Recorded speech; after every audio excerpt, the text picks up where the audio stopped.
The following program portrays explicit contact with the unsavory. If you suffer from sitting on a high horse, this show might not be right for you.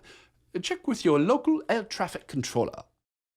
Standing for truth in the four corners of America. Fighting for justice on the frontiers of the culture wars. And turning resistance into an art form. The only TV host arrested more times than Mahatma Gandhi, Randall Terry. Welcome, ladies and gentlemen, to a special edition of Randall Terry, the voice of resistance, which means I don't have a lot of time to talk right now. I recently got to preach on the life of King David in a church, and we decided that, number one, the content is so good, and number two, I am so lazy that we're going to use it for today and tomorrow's show. But you're going to be blessed. You're going to wish for more. Here it is. I want to talk to you this morning about King David. The Gospel of Matthew starts off with these words, and I will read them to you. The book of the generation of Jesus Christ, the son of David. And then it goes on. When the blind beggar was waiting by the side of the road, he cried out, Jesus, son of David, have mercy on me. David is the central figure, the central human figure in the Bible outside of Jesus Christ. David is mentioned more than any other person in the Bible except for Jesus Christ. Over 300 times.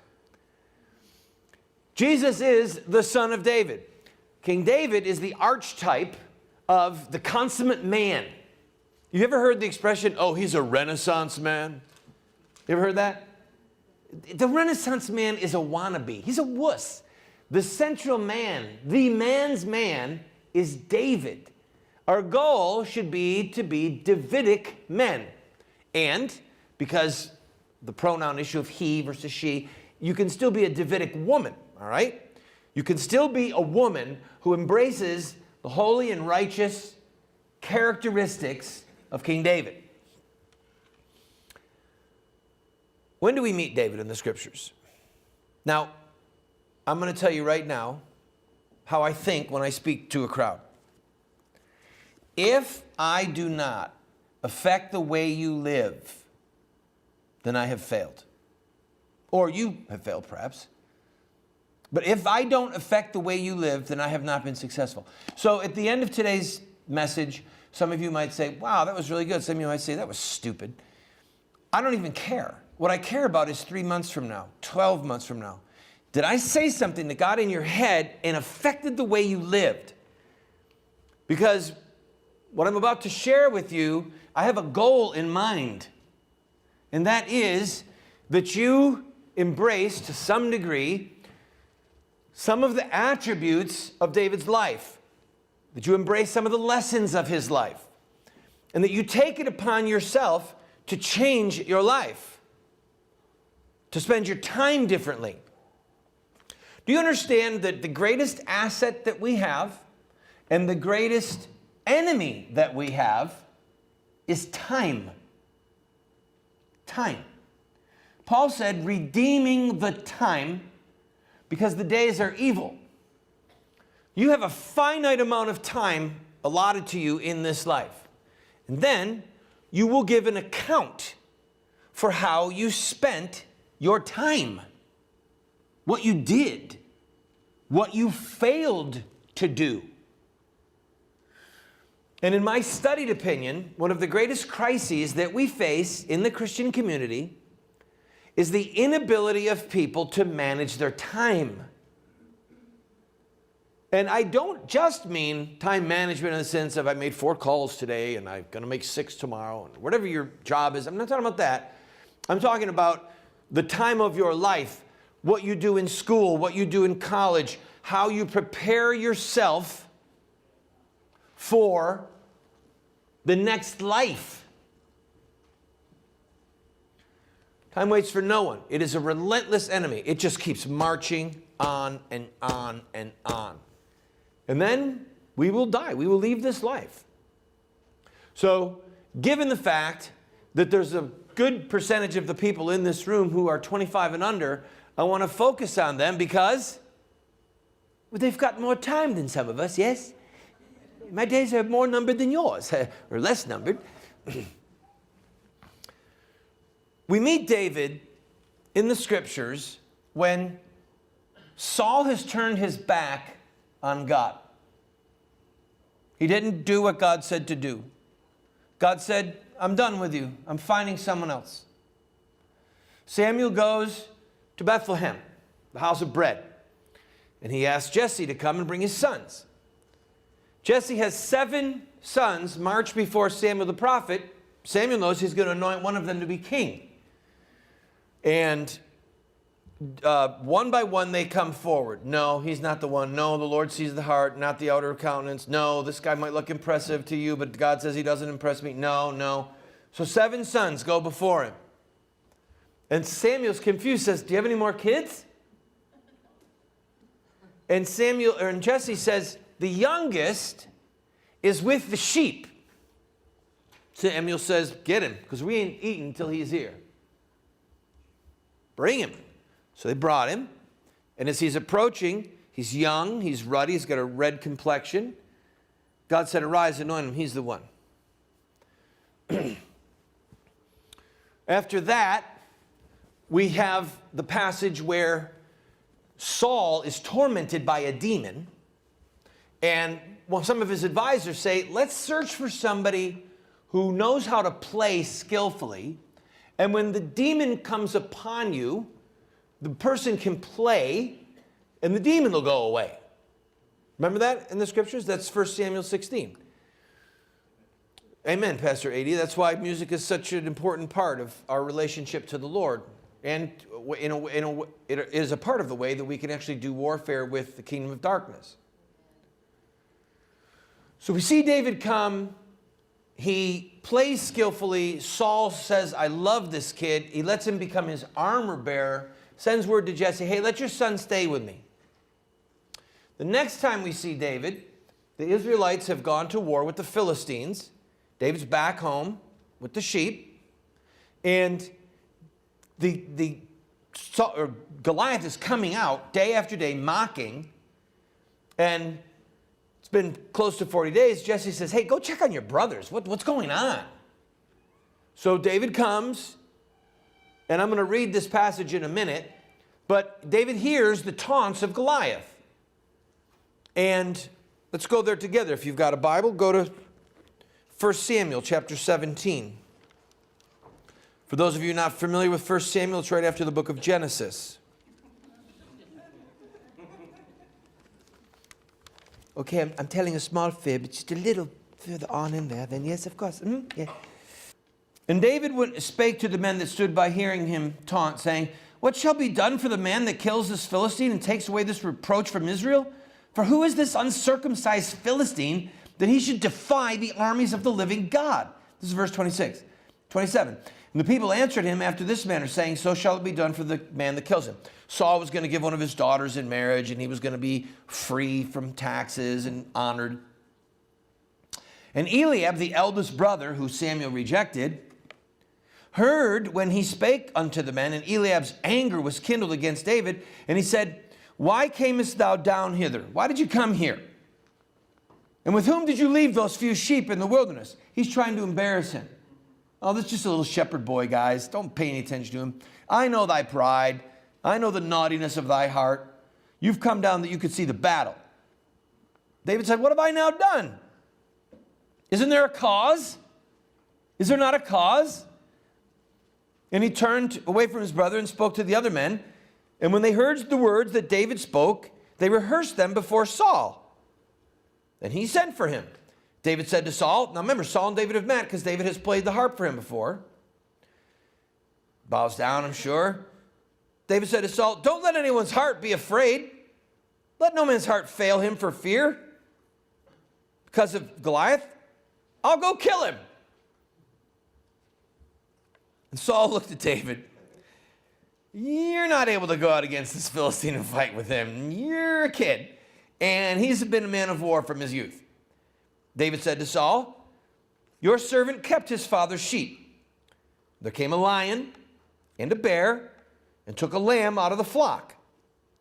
And I went out after him and smote him and delivered it out of his mouth. And when he rose against me, I caught him by the beard and killed him. Your servant has killed both the lion and the bear. And this uncircumcised Philistine shall be as one of them, seeing he has defied the armies of the living God. David said, moreover, the Lord that delivered me out of the paw of the lion and out of the paw of the bear shall deliver me out of the hand of the Philistine. Must have been a very compelling speech. Because when he's all done, Saul says, go, and the Lord be with you.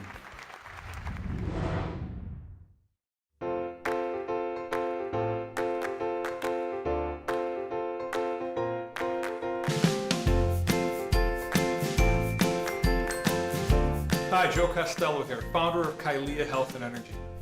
I've been making superb nutritional supplements for over 15 years, and from day one, I've partnered with Randall, helping to fund his invaluable work in reclaiming our country's biblical and godly roots. I want to share with you a product that has changed hundreds of thousands of lives since its inception. Introducing the Total Living Drinks, Greens and Berry, the ultimate superfood formulas that provide you the 9 essential areas of nutrition your body needs on a daily basis. Each serving of the Total Living Drink provides the life-giving phytonutrients that come from the equivalent of 5 servings of organic vegetables and berries, enzymes for better digestion and nutrient absorption, protein for building lean muscle mass so you can burn more fat for fuel, probiotics for better intestinal function, herbs for building energy and stamina, antioxidants for maximum immune function and disease prevention, and all the vitamins and minerals you need for slowing down aging and maximum health. You would have to take 30 to 40 capsules each day and spend almost $10 a day to match the over 30,000 milligrams of total nutrition in each scoop of the Total Living Drink. Order right now and get started on the amazing Total Living Drink. They come in 2 delicious flavors, Total Living Drink Greens and Total Living Drink Berry. And every single dollar we receive, we give a generous amount to Randall Terry's organization to help further his work and further the kingdom. Visit us online at the address on your screen and receive an online discount or call the toll-free number. Call today, and for the daily price of a latte, you can get back on the road to better health and energy with Kylea's Total Living Drink.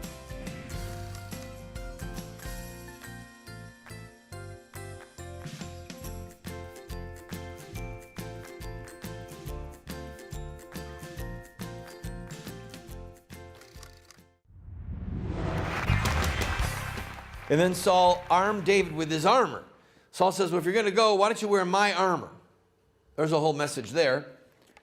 David tried to walk around. Here's this little kid trying to wear this armor, teenage boy. And he goes, I can't wear these. They don't fit. And he goes to the creek and he picks out 5 smooth stones. And he goes forward and he confronts the Philistine to his face. The Philistine says, am I a dog that you come out against me with a stick? Come to me and I'll give your flesh to the birds of the air. David said, you have come against me with a sword and a spear and a shield. I come against you in the name of the living God, whose armies you have defied. Amen. This day I will take your head from you. Amen. And feed your body to the birds of the air. So the Philistine cursed David by his gods, the Bible says. And the Bible says David ran to the Philistine. Okay? He ran to the Philistine. And he took the sling while he's running, and he threw it. He hit the Philistine in the forehead. The Philistine starts going like this. Now, remember, you're on 2 sides of a mountain. Good guys on one side, the bad guys on the other. They can't see exactly what's going on. But all of a sudden, the Philistines going, and the armies of the Philistines are going, no way. And the Israelites are on the other side going, no way. And the Philistines go, ugh. And they can see the Philistines are now beginning to soil themselves. And amen. I like saying cool things like that that are kind of below the radar. What does he mean, Mommy? Soiled himself. I'll tell you later. So the Israelites start running. David takes the sword and goes, he takes the Philistine sword, mind you. Takes the Philistine sword and goes, thud, blood flying everywhere. He cuts his head off, brings his head back to Saul. The Philistines run. The Israelites run. The Philistines are defeated in a horrible battle. The Jews win. David's the hero. We'll stop at that point of David's life, and then we'll go forward depending on the amount of time that we have toward the end. Now I want you to listen to me, young people, and moms and dads, I want you to hear me, because I'm going to exhort you.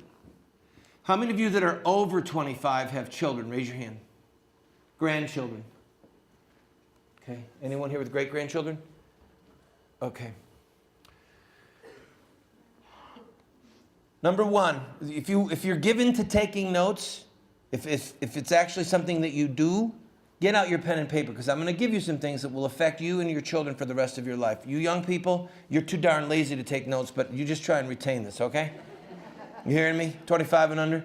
You're all that with your little Game Boy and little PDF. What do they say? What do they call PDA? What is it called?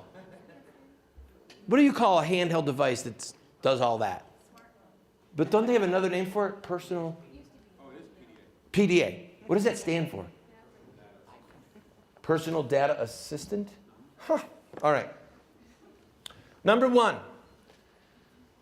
David's parents put him in a difficult situation. David is the youngest child. Parents, put your kids in tough spots deliberately. Do it. David was a kid, and they put him out in the field with the sheep. This is a hard job. We're so tempted to pamper our children, especially our daughters. They didn't pamper David. He slept with stinky, smelly sheep. He was in danger of lions and tigers and bears, oh my. Give your kids hard things to do. Put them in difficult situations, because if they're going to thrive, it's not going to be because you pampered them.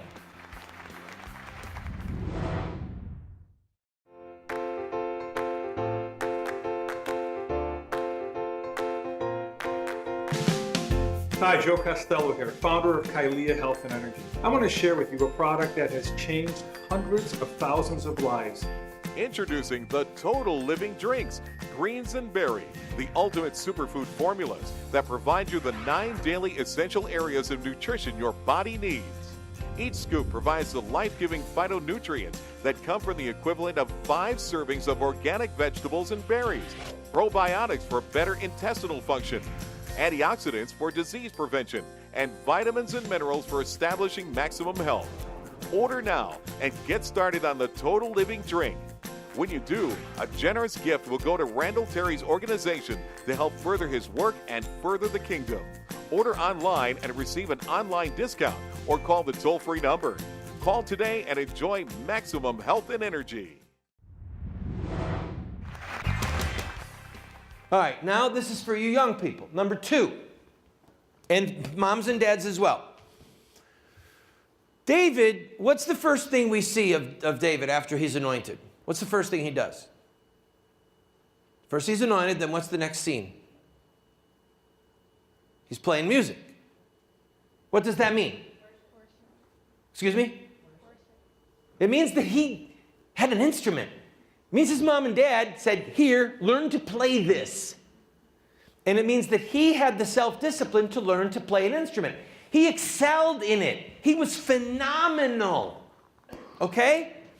25 and older in this room right now. How many of you who do not play an instrument wish you did? You know what I'm talking about? And remember, how many of you who just raised your hand, when you were young, your mom or your dad got you the trumpet or the saxophone or the piano and you didn't want to practice? Raise your hand. All right, see? This is a moment of truth, young people. Look around. Playing music, it affects a part of our brain. It affects our soul. It's a place where we can learn discipline. It's a place we can learn excellence. It's a place we can learn math. It's a place we can learn an internal meter. I believe, now this is not a theological statement, but I believe this. I believe the greatest gift that God gives us in this world, except for our salvation, all right? The greatest universal gift is music to the whole human race. Now, my greatest gifts are my children, okay? But some people are single. Some people never have children. So children can, may or may not be a great gift. Some people make a vow to stay chaste or to go into the priesthood or whatever. So there are people who don't have kids. But the greatest universal gift that God gives to the human race, besides food, he makes the sun to rise, he gives bread to everyone, is music.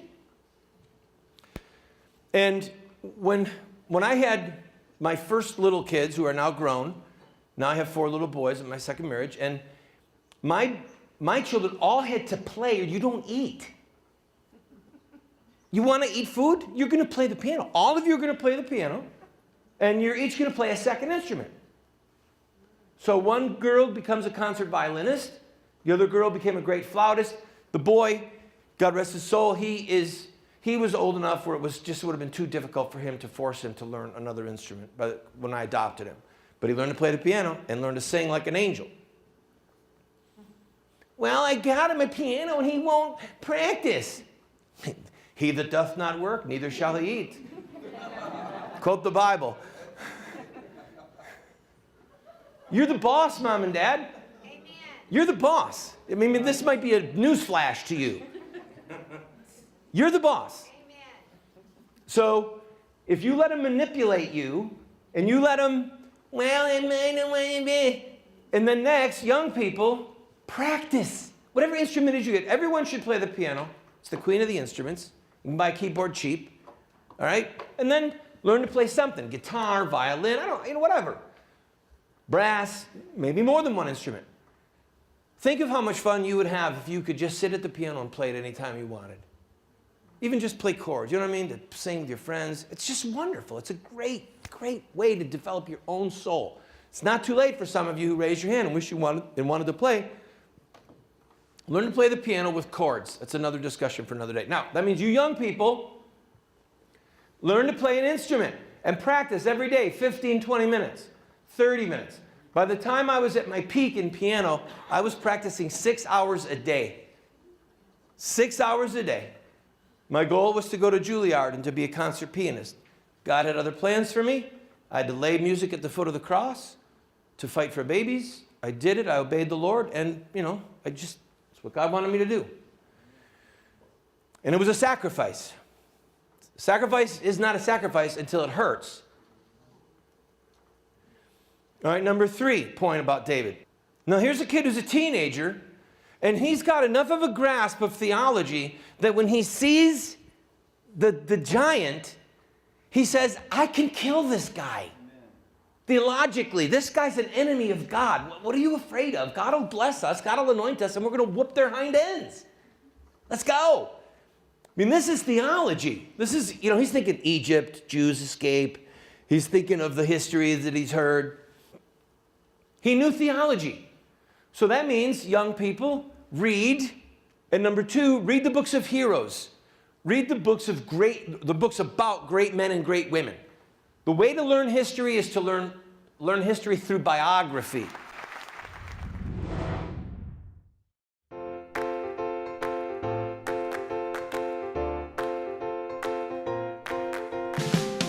Hi, Joe Costello here, founder of Kailea Health and Energy. I want to share with you a product that has changed hundreds of thousands of lives. Introducing the Total Living Drinks, Greens and Berry, the ultimate superfood formulas that provide you the 9 daily essential areas of nutrition your body needs. Each scoop provides the life-giving phytonutrients that come from the equivalent of 5 servings of organic vegetables and berries, probiotics for better intestinal function, antioxidants for disease prevention, and vitamins and minerals for establishing maximum health. Order now and get started on the Total Living Drink. When you do, a generous gift will go to Randall Terry's organization to help further his work and further the kingdom. Order online and receive an online discount or call the toll-free number. Call today and enjoy maximum health and energy. I don't care if you can tell me the dates of the Stamp Act and the Boston Tea Party and the Declaration of Independence and when the British surrendered. What I care is that if you know who who gave the Stamp Act speech, and what did he say?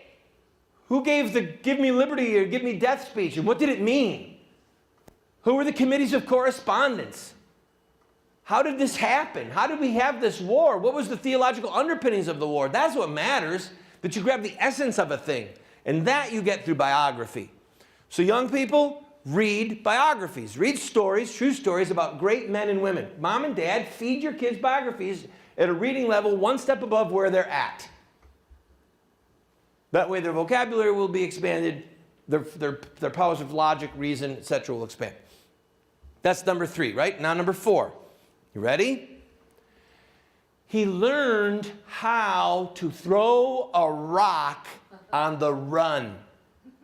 Now, when I say David is the consummate man, I want all of you to stop and think about this.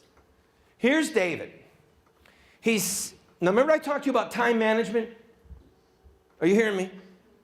Here's this kid, he's stuck in the wilderness with sheep. Most of our kids, if they were stuck in the wilderness with sheep, would whine and cry until we broke and said, all right, fine, come home. Right or not? God said to David, he that rules among men must be just, ruling in the fear of God. Friend, if this nation is going to be restored, we need a fresh generation of men and women cut from the ethical and the courageous cloth of King David. If you've got a heart for it, say, here am I, Lord, send me.